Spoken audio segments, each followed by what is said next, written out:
Good evening, everybody, and welcome to Unlock the Middle, a show where we showcase everything that's great about middle-level education.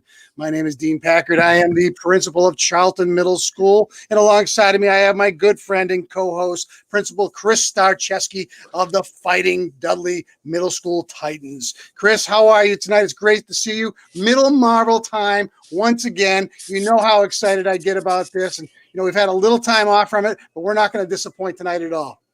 Man, listen, Dean, we've been educators for a while now and stuck in the middle level. And I say stuck in the middle level because stuck is where we belong.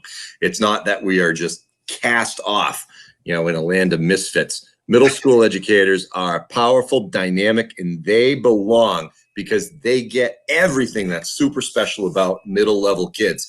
And that is why I'm excited tonight, man. Had a great day at school, though. Good things I saw in classrooms, really good things. Great things I saw in remote classrooms as well. Really get fired up for MiddleMarvels after a great day in the classrooms, though.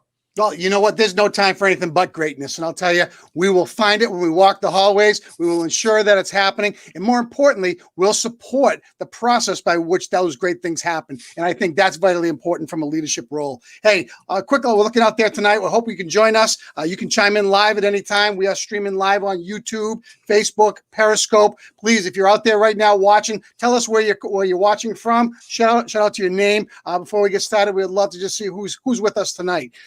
But Chris, I'm really excited. This is MiddleMarvel number 22. We started a long time ago, and I can't believe we've had 22 guests on our show at this point in time. And each one brings a unique experience about a middle level process. And that probably excites me more than anything else.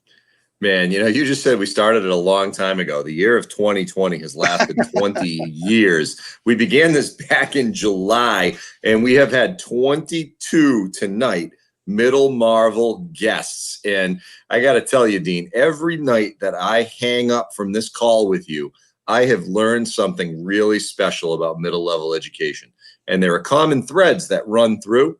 But the interesting thing is every single one of these MiddleMarvels takes on the challenge in a slightly different way and a personal perspective to the work that they do. And tonight is going to be fun. We have Kristen back with us here. She's a past MiddleMarvel. Kristen, good to see you.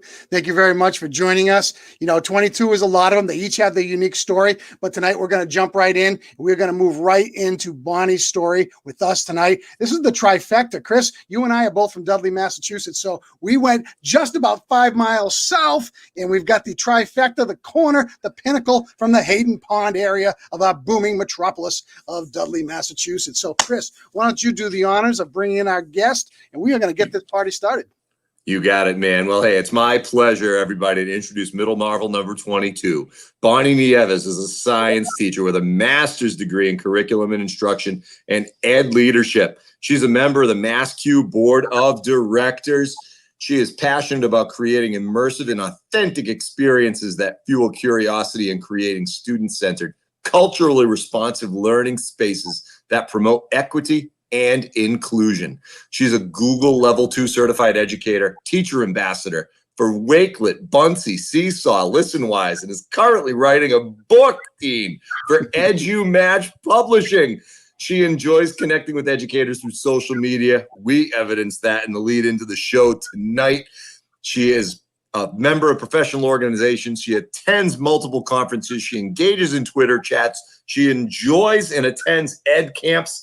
And she still has time to prep lessons. Bonnie Nieves, how are you? I am awesome. How are you? Oh, we are fired up. Great introduction. Stop it right now. What else do we need to know, Bonnie? It's all there. Oh, I know. Yep, that's it. Good night. Good night, folks. Hey, well, welcome to our platform. And again, I know we've seen you watching along the way and commenting about Unlock the Middle. We appreciate you doing that. But tonight's a night that we're going to recognize you for who you are and what you bring to the table every day. So, Bonnie, talk a little bit about your journey. We know you're at Nipmuc Regional High School at this point in time, but you spent a lot of time from a middle school perspective working in a middle school building. Talk about your journey and what got you to where you are today. So I have a really long story. Sometimes I think it's not typical, but then the more people I talk to, the more I find out it's pretty typical. I had a really bad high school experience. And like, it's like the typical sob story. You know, I was bullied all through junior high, got to high school and thought because it was a new school, things would be different. And I just wasn't getting the support from teachers that I wanted. And that's eventually how I decided, man, I just got to go in there and shake stuff up, right? I have to change the system that didn't work for me. And I just have never been a typical teacher. I just come into the classroom and just making things real and relevant and relatable for kids. I've never taught using a textbook ever. I just like, we figure stuff out. We go outside, we learn about things, we're hands-on all the time, really conversational learning, which is what I craved when I was a kid. And I also realized that just because I craved that as a kid doesn't mean every kid wants that, but it really does meet the needs of most students. So yeah, I just go into work and have the time of my life every day. You know, Bonnie, you said a typical teacher or a typical educational platform. What does that mean? I'm trying to figure that out. I mean, I think I know where you're coming from, but again, as we evolve and what we're the process of reimagining learning and reimagining the delivery of instruction, I just got to have you define that typical word for me. What is it? Can you help me with that? Well, like when I went through my teacher training, I was really disappointed when I was working with my mentor teachers, because it was always the same, right? The teacher looked at the dates of the terms and thought, okay, so I need to schedule a test before this day, which means we have to do our chapter 2 on this day, and then we'll move to chapter 3, homework number 5. And I thought, what is all this, right? Like, box. And yeah, it's like, I don't wash all my clothes by the same cycle. Why should I value kids less than I value my clothes? Like, let's get a new cycle for these kids that actually works for every one of them. So man, that's inspirational. It's exciting. It's fantastic to hear the outside the box thinking. I think it's certainly something that we need to thump that drum of a little bit more, Bonnie, out there and get folks to break that mold, be encouraged to take the risk and think differently about their instruction, But hey, as you think back across your career, you say your story, parallels a lot of other folks, but you thought it was unique to you. Yeah. What are some challenges that you've had to overcome in your educational career that have been relatively unique to you, and how'd you overcome the adversity? I think one of the biggest challenges that I've had is leadership that says they want results and they want to do things differently, but they don't want to take any risks. And I realize that it's hard because these are like big risks. If you take a big leap and you fail, then it's usually at the cost of student learning and student progress. But in most cases, it's not gonna fail.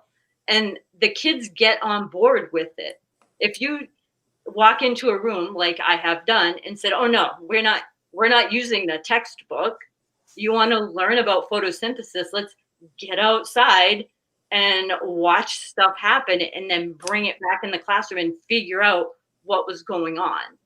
And, people get really scared of that. So yeah, like more experiential learning is what's so powerful. It's just really hard to organize, and maybe it's the accountability piece to organization. There's a lot to it, but it's really worth it. You just have to be able to take the risk, right? Without risk, there's no reward in anything that we do. And we got a lot of MiddleMarvels chiming in here that've been on the show before, and I love seeing when they come back and just support each other when they move through the process here. But when you look at your lesson planning and what you do, Bonnie, how do you incorporate real life situations into your curriculum? I mean, it's a perfect fit for what you're trying to do here. Yeah. So what are some examples of what you would do to bring that to life like that? So the first thing I look at, like I go by the mass math standards for science, of course. And I just take those and I put them right up on the board, and I ask kids, what will you be able to figure out when you understand that? Right? What do you think a person can solve once they have that knowledge? And let's work toward that. And so like even yesterday and today in my classroom, the goal was we took the standards and I divided it up by the simple milestones that kids would have to accomplish. But in order to reach the exceeds proficiency milestone, they had to decide what they're going to do, how they're going to relate their life to their life. And the stuff, they're like, they ask me, well, I don't know what to do. What do you want me to do? Like, I want you to do something that makes you happy. What makes you happy? And they're like, wait a minute, getting A's makes me happy. Like, well, sorry, you need to do better than that. You need to figure this out. What is going to make you happy? So, the results are just things that I could never have thought of myself, like writing a children's book about the nervous system or doing experiments on different types of materials, and just wild stuff like TED Talks. It's gonna record a TED Talk and play it for the class, and then hopefully I'll be able to get that outside of the school and play it for other people in the community. But just totally wild stuff. And then now they're excited, so they're gonna come to school tomorrow thinking, man, I gotta hurry up and learn this stuff because I've got stuff to accomplish. Like, I've got goals that I need to get to, so I need to hurry up and learn what all this basic stuff is so I can move on. What is you're talking about? I'm sorry. Go ahead. I just had you're talking about like authentic assessment and application, and you're not talking about the pencil and paper, multiple choice, fill in the blank, write the essay question to express your understanding.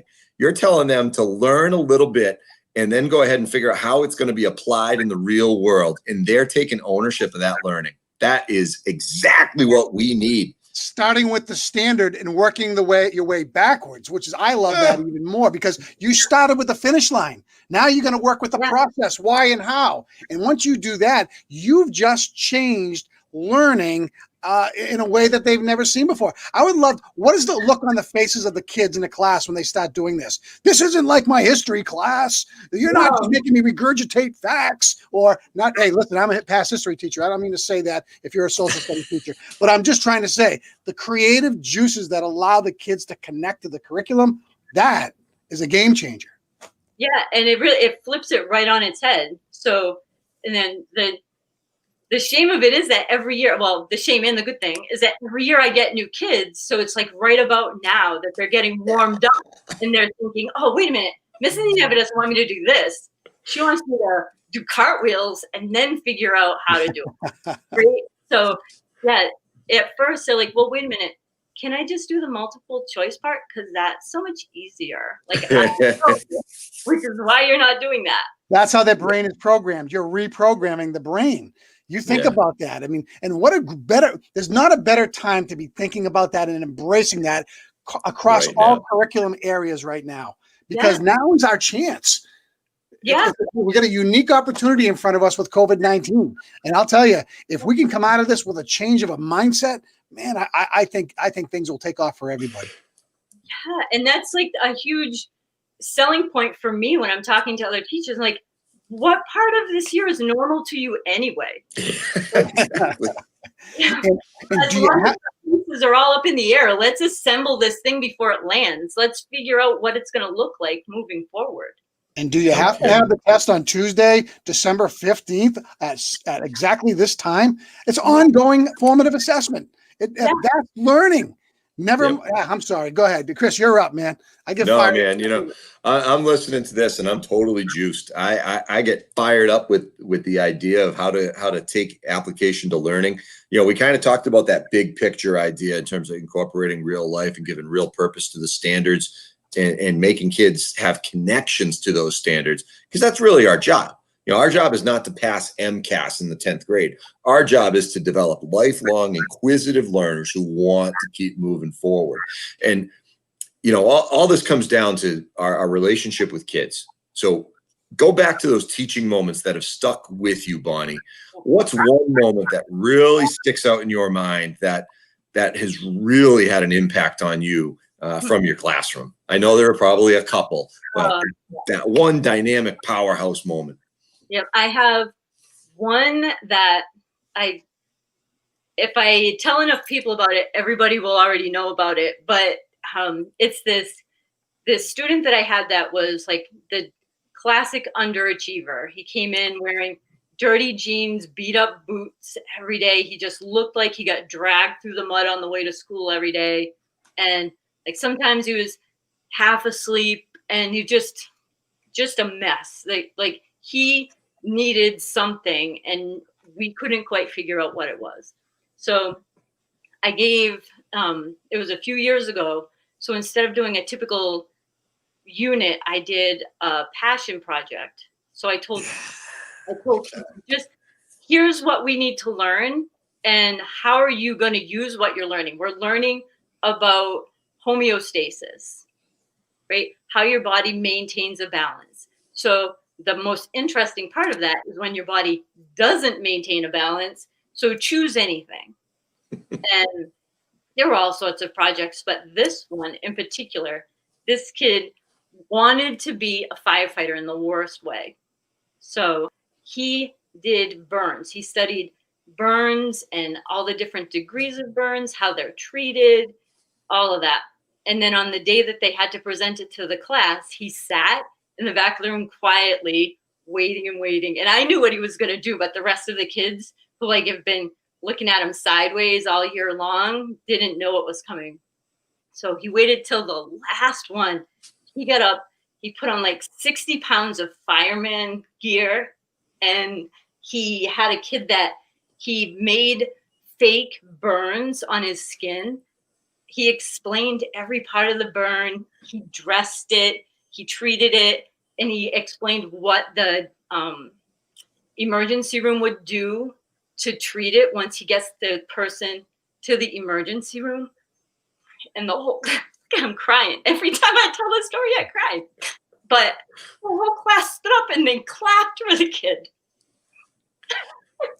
And he got a straight A. Yeah. Yeah. And now he's a firefighter EMT. So there you go. You know what? Ultimately, that's it. That's it in the bag right there. You nailed it all. It was nothing traditional about that. You gave a pathway for a child to be able to take the learning and own it, and then project the learning back. That's unbelievable. Good for you. That is a great story, and that should choke you up, because I'll tell you what, that child may never have gotten to that level of excitement and ability to be able to articulate back what he learned. So good for you for setting that platform. And good for him, because that was a big risk for him, right? This is back when kids are just expecting the multiple choice, like give me the closed reading and I'll answer the questions. And I was like, no, you're doing this. I'll help you. Like he learned how to create the fake burns. I mean, he went over the top. We had the art teacher involved, the fire department, over the top. He did a lot of Bonnie. That is just, not only is it an amazing, example of what taking a risk and thinking authentically can do, but it's heartfelt, because it really does drive what we do and the connections that we make. Amazing job. Thank you so much for sharing that. I'll never forget that. My question, and I hate going off script, and I'm just listening to you, and I get impassioned by your passion for what you do. If I were to ask you, Bonnie, what excites you most about being a teacher and going in every day? I think every teacher has their own incendiary moments inside, but from your perspective, what lights that fire in you every day to bring your A game and just create that pathway for every child that enters your room? It's potential, right? Everybody has it. I have it, they have it. And it might not even happen in my classroom. And it might not even happen as a result of me being their teacher. but I love to watch it. You know, like I have students that have graduated and they connect with me on LinkedIn and Twitter, and I'm always getting emails and text messages about the fabulous things they're doing. I had a student who he actually is playing for the minor league LA Dodgers now, but he was in my anatomy class and I made them memorize all of the names of the carpal bones, and every kid was like, "Oh, why am I going to need to know this?" Like, I never make you memorize anything, but someday this will be important and you just never know when it might be. So this kid playing for the LA Dodgers sent me a text message one day. He's like, "Mrs. Nieves, I can't believe it. I broke my wrist. I know exactly what bone. I know exactly how it's going to heal. I am so mad that I can't believe I never thought I'd use this. I thought you were wrong and you were right." Like, yes. But who knew he was going to go off to play for the LA Dodgers? He always did. You know, he knew he had that potential. And like every kid has it. It just, for some kids, takes longer than others. And like, same thing for teachers. That's why we connect with each other, because we know that we all have the potential to do better and provide that for our students. So every day, and that's what I shoot for. Man, you got a fan club. I love your fan club. You're bringing them out tonight. Yeah, I have a huge fan club. I am a fan of a lot of people. Yeah. Well, you know, we got them. Yeah. You know, you talked about bringing out potential, and you know, Dean and I talk about that a lot. And one of the reason for the name of our show, you know, our primary flagship video cast, Unlocking the Middle, was the idea of reaching potential in educators, in kids, in leaders, in ourselves, and to be able to bring our game to the next level. And you are giving us examples right now of the type of educators that we want to cultivate, we want to build, we want to groom, we want thinking to be shaped. But here's your chance to give some young educators a couple of pointers. New educators sitting down in front of Bonnie Nieves right now. What are the key bits or key element of advice that you're giving them as they embark into this career? Buckle up. Own educational philosophy. Own it. Like, internalize it, and don't let anybody change your mind. I love it. Yeah, live it every single day, and like, find people. If you just amplify your own work, you will find people. They will be drawn to you. Look at these people along the bottom. Right? We're drawn together. Yep. Awesome. Simple advice, powerful, but what they need not only are those words of encouragement and support, but they need a model to follow, and they need a network to connect with. Yeah. And I am encouraging anybody out there in Unlock the Middle Land, find Biology Goddess on Twitter, follow her, hook up with her followers, because that is a cult that's going to shift and shape education. I guarantee it. Yeah, it is a inspirational bunch of people that all we do all day is just support one another. Constant. It is continual. Yeah, we couldn't tell tonight. We couldn't tell. No, no idea. Timing in. Chris and I can't keep up with all of them. I'm just watching them go right here. My phone is blowing up over here. I got messages popping up everywhere. Yeah, it's what it should be. That's what it should be. I'll tell you what, with that type of support, mountains are moved. I mean, great things happen. Long gone are the days when you close your door on an island by yourself and delivering your content without talking to people. That's gone. Yeah. And we got to embrace that. And with social media and PLNs at our fingertips, my gosh, there are intelligent people out there willing to share every single day. And that's what this platform has allowed us to do. I get the $1 million question here, and I love this question. I'm not saying we're close to the end, but this one here is one that I put together a while ago, and that every educator has that person in their life, that person who who made the biggest influence on you, on whether when you were growing up and going through school or when you first started? And if you could give a shout out to that person, first of all, I want to hear about who that person was, and then what you would say to that person right now, looking back at your career and saying, listen, I've almost made it. I still got mountains to climb, but it's because of you that I've gotten to this level. All right. I'm going to do this without crying. I promise I'm going to. So I'm going to go way back because, like, you see all these people, right? The people I talk to every day inspire me every day. But the one person way back was a math teacher. You might even know him because he's from Dudley, Mr. Fradella. He was my seventh. Yes. Oh, I had him too. Seventh grade. Saxon algebra, baby.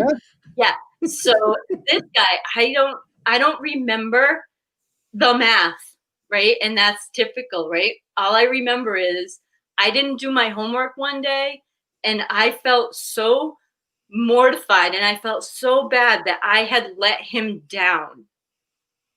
And he had this wonderful sense of community in his classroom. And that's what I remember about him. But funny story about Mr. Fradella is that we had these really neat co-taught classes every once in a while with the teacher next door. So the two classes got together and we got to pair up with different people. It was just wonderful, all the talking and learning from a different class.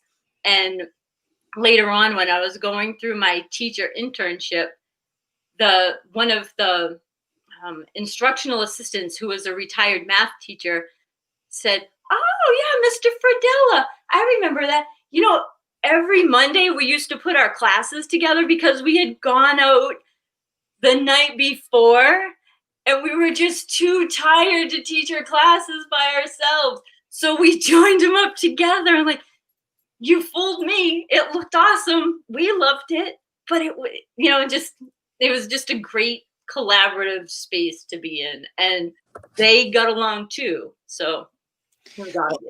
I know him personally. He had the ability to give you a sense of belonging before learning. Yeah. And, it was that background that he had and the way he carried himself. And, and teachers like that can project some deep meaning into kids. And you don't realize that until later down the road. And, I'm glad you mentioned that name. I worked alongside of him. So. Yeah, he's an awesome guy. And actually, I never said thank you to him, and I've thought of it often. I don't even know where to begin to get in touch with him. I see him a lot, so I will tell him. Yeah, during basketball season. So.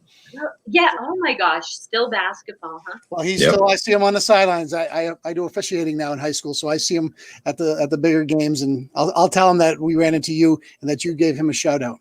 That's cool. He'll like that. I bet he will. Yeah. It's awesome. It's awesome. He was a big influence on me. I had him for seventh grade, probably a little bit before you. But he was one of the reasons I went into teaching math. Him and Mr. Mulcahy up at the high school level. A lot of great influences on me to help me pursue my passion in math education. Amazing. Gosh, that name brings back so many good memories sitting in there in seventh grade, pre-algebra, Saxon algebra, black and white book. Well, hey, Bonnie, tonight has been energy driven, focused on, kind of transformative thinking, reimagining education. Thank you so much. MiddleMarvel number 22. You're a member of the family as we go. Yeah, that's our thing tonight. We are so excited to be able to bring this platform out to share education with our friends out in the community, with the teachers in our buildings, and with members of our alumni crew now, like you, and really building a strong network. So Dean, great job tonight, man. It was really fun talking with Bonnie. Bonnie, thank you so much. We are about out of time, everybody, and Unlock the Middle Land. Bonnie Nieves, MiddleMarvel number 22. Be sure to join us on Friday afternoon for Navigating Leadership at 3 p.m. And, of course, Sunday nights at 7 for our Unlock the Middle video cast. Big guest Sunday night. Big, huge guest Sunday night. Big. Huge. That's all I'll say. So And you know, stay we're going to tuned. welcome him into the room in We are grand going to fashion. welcome him in. That's right. We'll leave it at that. Boy, There we go. I like how you roll, brother. I like how you roll. It's all good. So, hey, listen, from all of us to all of you out there, I can hit a golf ball probably to all of your houses from where I stand. Dudley's on the map tonight across America. We're going to retweet this out. We want you to hear what we think, how we feel, and how education should be. Bonnie, thank you so much for joining us tonight. Chris, put the exclamation point on it and let's rock it. You got it, brother. Hey, everybody out there and Unlock the Middle Land, be well, be safe, be kind, work hard to be better, and model yourself after greatness as often as possible. Good night, everybody. Good night.